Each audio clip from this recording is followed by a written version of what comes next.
عزیز طلباء السلام علیکم، میں ہوں رفیق مزاری اپنے اردو چینل اردو کیفے کے ساتھ۔ آج ایک انتہائی اہم ٹاپک پہ بات کروں گا، وہ ہے علم البیان اور اس کے اجزاء۔ یعنی اردو میں بہت سارے جملوں کو مختلف انداز میں بیان کیا جاتا ہے اور ان کے پیش کرنے کے انداز بھی مختلف ہوتے ہیں، تو اسے علم البیان کہا جاتا ہے اور اس کے اجزاء کو ہم دیکھتے ہیں۔ تو سب سے پہلے دیکھتے ہیں کہ علم البیان بلاغت کی ایک شاخ ہے اور اس کا تعلق کلام یا تحریر میں معنی کو مختلف طریقوں سے بیان کرنے سے ہے۔ اس کا مقصد یہ دیکھنا ہے کہ کس طرح ایک ہی خیال یا معنی کو زیادہ مؤثر، واضح اور پرکشش انداز میں پیش کیا جا سکتا ہے۔ یہ دراصل تشبیہات، استعاروں اور کنایات کے ذریعے معنی کو خوبصورت اور متنوع شکل میں ڈھالنے کا فن ہوتا ہے۔ تو اس کے کچھ جو اجزاء ہیں وہ دیکھتے ہیں کہ سب سے پہلے تشبیہ ہے۔ تشبیہ کا مطلب ہے ایک چیز کو کسی خاص خوبی کی بنا پر دوسری چیز کی مانند قرار دینا۔ مثال، اس کا چہرہ چاند کی طرح روشن ہے۔ وجہ شبہ روشنی یا تابانی ہے۔ مشبہ چہرہ جس کی تشبیہ دی جا رہی ہے، اور مشبہ بے چاند جس سے تشبیہ دی جا رہی ہے، یعنی اسے چاند کی طرح کہا گیا ہے۔ اس طرح اگلے ہے استعارہ۔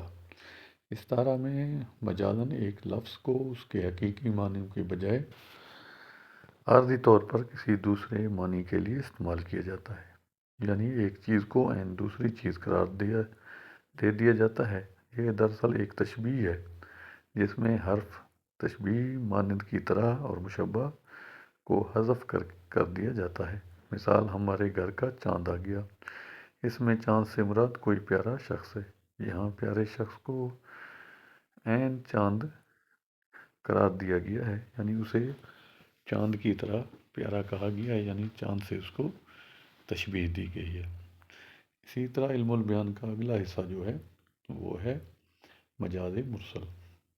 مجاز مرسل وہ ہے جہاں حقیقی اور مجازی معنی کے درمیان تشبیہ کا تعلق نہ ہو، بلکہ کوئی اور تعلق پایا جائے، جیسے جزو اور کل کا تعلق، سبب اور مسبب کا تعلق وغیرہ۔ مثال، میں نے سر پر ہاتھ رکھا۔ یہاں ہاتھ سے مراد سارا بازو ہے، جزو بول کر کل مراد لیا گیا ہے۔ دوسری مثال، آج کھیتوں کو بارش نے لگایا۔ یہاں بارش سے مراد پانی ہے، سبب بول کر مسبب مراد لیا گیا ہے۔ یعنی کل کو بیان کر کے اس کے معنی جزو کی طرح لیے جاتے ہیں۔ اسی طرح اگلا ہے کنایہ۔ کنایہ کا مطلب ہے کہ ایک لفظ یا جملہ بولا جائے جس کے دو معنی ہوں، ایک قریبی ظاہری جو بولنے والے کی مراد نہ ہو، اور دوسری بعیدی پوشیدہ جو کہ اصل مراد ہے۔ یہ ایک چیز کو اشارے یا بالواسطہ انداز میں بیان کرنا ہے۔ مثال، وہ شخص لمبے ہاتھ والا ہے۔